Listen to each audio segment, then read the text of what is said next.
enggak? Baik. Jangan diukur. Kalau Tuhan baik, biarpun sesat, biarpun berdosa, kalau banyak enggak apa-apa. Loh, salah besar. Salah besar. Salah besar. Banyak yang dipanggil, sedikit yang dipilih. Banyak yang disesatkan di akhir. Harus ada. Jangan mengunci pintu pada pengajaran yang benar. Kalau itu terjadi, hanya suasana ketakutan, stres, jalan buntu, dan menerima ajaran lain, ajaran sesat yang membinasakan. Saudara bisa tambah ayatnya, 2 Petrus 2 ayat 1, boleh baca yuk, supaya jelas. Saya menerangkan berdasarkan ayat, tidak ada saya sitir dari buku karangan si A, si B, tidak. Saya menyampaikan firman, ayat menerangkan ayat. Ayat menerangkan ayat. Semua dari Alkitab. Saudara yang tidak bawa Alkitab, silakan dicek dari pembacaan, dari slide. Ayo silakan. Semua ada di Alkitab. Mari silakan. 2 Petrus 2 ayat 1. Ya. Sebagaimana nabi-nabi palsu dahulu tampil di tengah-tengah umat Allah, demikian pula di antara kamu akan ada guru-guru palsu. Mereka akan memasukkan pengajaran-pengajaran sesat yang membinasakan. Bahkan mereka akan menyangkal penguasa yang telah menebus mereka. Dan dengan jalan demikian segera mendatangkan kebinasaan atas diri mereka. Terima kasih. Itu kebinasaan. Ajaran sesat, racun, membinasakan. Jangan bilang banyak sedikit. Terutama dalam kebaktian fellowship semacam ini. Wah, ini gembala-gembala yang datang. Kalau gembalanya dikasih racun, nanti gembala sampaikan di jemaat. Wow, kumpulan nabi-nabi dulu. Zaman Nabi Elisa atau Elia. Zaman Nabi itu. Kumpulan nabi, sekumpulan nabi, ada sayur-sayuran liar. Itu justru di situ. Fellowship semacam ini bahaya. Pembicara Wijaya nomor 1 tanggung jawab. Apa pengajaran yang dibawa? Nomor 2, panitia tanggung jawab. Ajaran apa yang diperdengarkan? Sebab di sini banyak gembala-gembala. Kalau gembala mendengar, nanti disampaikan di jemaat. Kali berapa yang akan binasa? Oh, sungguh-sungguh. Jangan mengunci pintu terhadap Yesus. Pengajaran benar, bahaya. Bahaya. Jangan ikuti, jangan membuka diri pada ajaran sesat. Lebih berbahaya. Lebih berbahaya. Jangan main-main hari-hari. Tetapi, sekalipun pintu dikunci semua. Mungkin kuncinya seperti kunci mobil itu, sekarang kunci sepeda motor, double kunci apa ya, saya tidak ngerti lah itu. Itu urusan bapak ibu saudara yang lebih ngerti itu. Saya tidak ngerti, pokok bisa naik aja sampai gereja sudah. Ya. Itu mungkin kunci double apa, rumah kunci double apa. Ya, silakan. Tapi Yesus tetap bisa masuk. Yesus tetap bisa masuk. Amin, saudaraku. Amin, saudaraku. Ya, jadi artinya firman pengajaran yang benar tidak bisa dibendung, tidak bisa dihalangi oleh siapapun, tidak bisa. Biar dikunci di mana, Yesus tetap masuk. Artinya, firman pengajaran yang benar tidak bisa dibendung, tidak bisa dihalangi oleh siapapun. Bahkan, saudara, tidak bisa dibendung, tidak bisa dihalangi. Bahkan akan terjadi kegerakan yang besar dalam firman pengajaran. Itu namanya kegerakan hujan akhir. Kegerakan Roh Kudus hujan akhir. Untuk menyempurnakan orang-orang yang sudah selamat. Perlu disempurnakan seperti Yesus. Lewat pengajaran. Dulu kita di luar Yesus, kita yang berdosa diselamatkan oleh penginjilan. Tidak cukup susu itu hanya membentuk bayi. Setelah itu harus didewasakan. Makanan keras, firman pengajaran. Ini kegerakan besar. Kegerakan besar. Sehingga tidak bisa dibendung. Tidak bisa dibendung. Oleh apa? Semoga di Ambon ini gerimisnya. Saya bersyukur bisa tiba di sini oleh kemurahan Tuhan. Ya, prinsip saya tidak mau telepon-telepon orang untuk minta khotbah. Sekalipun saya sekretaris 2 di kepengurusan organisasi kami, gereja, saya sekretaris 2, saya bisa aja. Dengan dalih, saya akan berkunjung ya sana. Saya tidak mau. Saya tidak.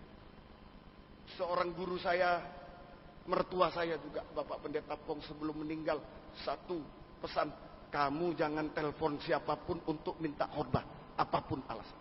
Kalau saya tiba di Ambon betul-betul karena Tuhan, bukan karena Pak Balmet ini ketakutan terus, tidak mau mengundang saya. Ketakutan. Apa yang ada? Saudara, finansial tidak besar kita dan lain-lain. Saudara, enggak ketakutan. Kecuali saya janji, oh Pak Balmet, kalau saya ke Ambon, ayo gedung AC, saya kasih, saya ini. Oh, saya tidak mau. Tidak mau. Ya kita cukup gedung begini, saya bersyukur juga. Tanpa AC pun nikmat saya berkhotbah, tidak mengapa. Asal ada AC dari surga, urapan Roh Kudus, amin saku, itu yang membuat kita sedap mendengar firman. Saudara, semoga kita bisa. Oh, jangan kira saya datang, oh Pak Balmet ini dapat. Wah, tidak. Tidak, betul-betul hanya firman. Nanti kegerakan besar. Doakan pulang dari sini kami ke Sidikalang, Sumatera. Sesudah itu ke Medan, sesudah itu di Jakarta, sesudah itu di Pulau Nias. Tahun ini, tahun depan ada Jayapura, ada Eropa. Ayo, doakanlah kami. Doakanlah kegerakan pengajaran. Doakanlah. Kami tidak punya apa-apa sebenarnya. Sangat lemah dalam hal apapun. Tapi Tuhan tolong. Ini tidak bisa dibendung. Tidak bisa dibendung. Tidak bisa dihalangi. Semoga kita bisa mengerti ini. Mengapa Tuhan izinkan murid-murid sampai ketakutan kunci pintu? Nah, sama jawabannya. Mengapa Tuhan izinkan kunci pintu? Supaya murid-murid bisa melihat Tuhan yang bangkit. Nah, ini kan Tuhan bangkit. Betul ya? Dalam cerita, betul ya? Ini ya, Yesus menampakkan ini sesudah bangkit. Sesudah bangkit. Yesus mati, murid-murid sudah putus asa, kunci. Yesus sudah mati, takut, ya. Tetapi Yesus bangkit. Yesus izinkan malam ini. Kaum muda, mungkin engkau sedang khawatir dengan jodoh, masa depan, ketakutan, stres. Mungkin jalan buntu, masa depan jalan buntu, pelayan Tuhan jalan buntu semua. Pengusaha jalan buntu. Siapa saja. Tuhan izinkan, bukan Tuhan tidak baik, Tuhan baik. Supaya kita bisa melihat Yesus yang sudah bangkit. Sang penebus yang sudah bangkit. Sudah ada prosesnya. Mari, kalau tadi Ayub melihat Tuhan yang bangkit, perjanjian lama, duduklah di debu. Duduk, saya salah Tuhan. Saya tidak mampu, tidak berharap siapa. Saya tidak layak, saya dosa. Itu memandang Tuhan. Tuhan tolong. Sekarang versi perjanjian baru ayat 20. Proses melihat Yesus yang bangkit.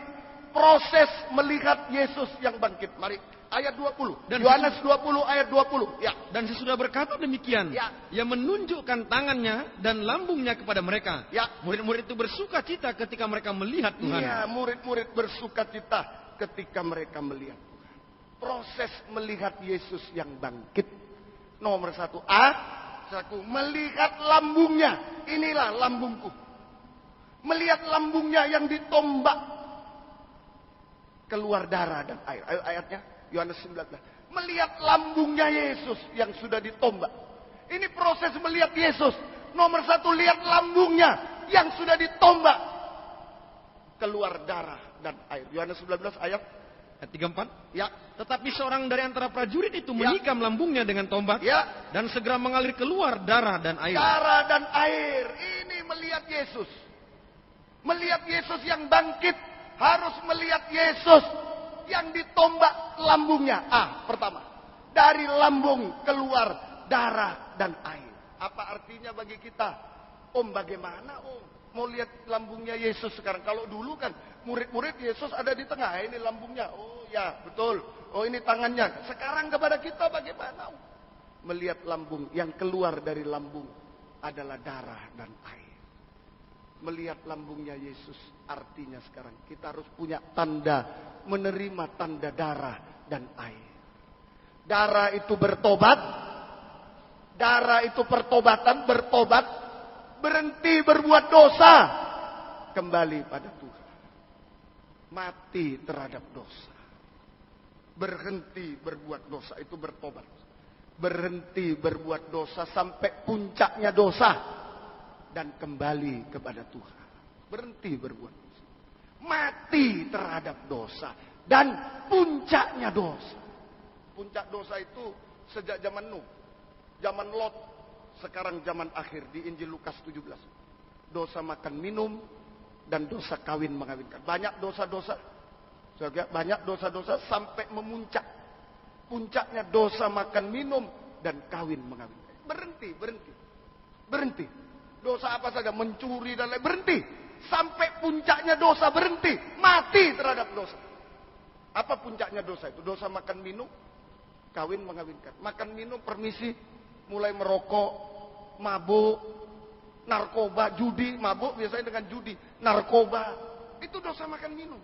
Melanda semua manusia, termasuk anak Tuhan, termasuk hamba Tuhan, harus bertobat. Lihat lambung Yesus.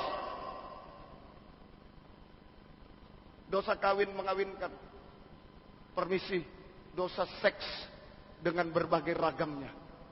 Secara pribadi, lewat pandangan, lewat pikiran. Sekarang aduh, nggak ngerti saya sudah banyak, terlalu banyak. Lewat pandangan, pikiran, lewat perbuatan secara pribadi. Dosa seks di dalam nikah, permisi, kawin mengawinkan di dalam nikah, kawin cerai, kawin lagi dengan yang lain, menjadi kawin mengawinkan, hati-hati. Inilah puncaknya dosa. Harus bertobat, lihat lambung Yesus, ada darah. Bertobat, berhenti berbuat dosa, kembali pada Tuhan, mati terhadap dosa. Tanda air, kedua, tanda air, darah dan air. Air itu baptisan air. Nah, inilah lahir baru. Ini melihat lambung Yesus saat kita ketakutan, stres, saat kita jalan buntu di dunia sampai jalan buntu ke surga. Ayo lihat Yesus yang sudah bangkit. Pertama kali lihat lambungnya. Lihat lambungnya, darah dan air. Bertobat, air baptisan air. Roma 6 ayat 4. Yuk, Roma 6 ayat 4. Mari. Roma 6 ayat 4. Yuk.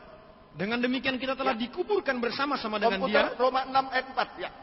Oleh baptisan dalam kematian. Demikian kita dikuburkan. Ayat 3 dulu, ayat 2 ya. Yang 2 sekali-kali tidak. Bukankah kita telah mati bagi dosa? Mati bagi dosa itu bertobat. Sekali-kali tidak. Bukankah kita telah mati terhadap dosa? Sudah mati, bertobat. Tadi, berhenti berbuat dosa, kembali pada Tuhan. Tinggalkan dosa. Terus ayat 4. Dengan demikian kita telah dikuburkan bersama-sama dengan Dia. Ya. Oleh baptisan dalam kematian. Dengan demikian kita telah dikuburkan bersama Yesus. Oleh baptisan dalam kematian, terus supaya sama seperti Kristus telah dibangkitkan dari antara orang mati oleh kemuliaan Bapa. Demikian juga kita akan hidup dalam hidup yang baru. Baptisan air. Orang mati harus dikubur. Pernah kami, jemaat meninggal dunia di suatu kampung di Jawa. Kemudian saya sudah belikan peti, belikan ini. Tahu-tahu di pekuburan, tidak boleh Pak dikubur di sini. Loh, Pak RT-nya, Pak RW-nya, RT-nya. Saya bilang, loh waktu hidup dia bayar pajak Pak. Dia ada KTP-nya, dia bayar pajak, ya. Tapi setelah mati kok tidak diakui Pak. Tidak boleh dikubur di tempat kubur situ. Oh, kalau begitu kami dari gereja, cukup Pak, sudah membelikan peti, sudah memandikan, saya tinggal. Terserah dia. Wah, jangan Pak. Orang mati harus dikubur. Syaratnya orang dikubur itu harus mati. Orang mati harus dikubur, jangan salah. Banyak orang belum mati sudah, ayo baptis. Karena kelas kakap. Supaya jadi anggota gereja. Orang belum mati dibawa ke kuburan, coba. Kalau dibawa ke restoran mau. Bawa kuburan, wah, nanti pendetanya yang ditinju. Nah, jangan main-main dengan baptisan air. Syaratnya baptisan, syaratnya dikubur. Bukan orang kaya, orang miskin. Orang mati. Amin. Orang mati. Bertobat dulu. Baru dikubur. Baptisan air, dikubur bersama Yesus dalam baptisan air. Dan kita bangkit dalam hidup yang baru. Hidup baru. Jenis kehidupan surga. Dulu kita permisi para ibu. Dilahirkan oleh ibu-ibu kita. Hanya memiliki jenis kehidupan dunia. Jenis kehidupan daging darah. Yang tidak bisa mewarisi surga. Tidak bisa mewarisi. Tapi harus lahir baru. Lewat baptisan air. Dikubur bersama Yesus. Dalam baptisan air kita bangkit. Dalam hidup yang baru. Apa? Hidup surga itu bagaimana sih Om? Hidup surga. Saya berikan satu. Hidup surga itu hidup dalam kebenaran. Kerajaan surga bukan soal makan minum. Soal kebenaran satunya. Hidup dalam kebenaran. Itu melihat lambung Yesus. Hidup dalam kebenaran. Naik sepeda motor SIM apa? Sepeda motor SIM apa? Ya, lakukan itu kebenaran. Jangan naik sepeda motor. Saya pelayanan om. Jadi tanpa simbol Tuhan Yesus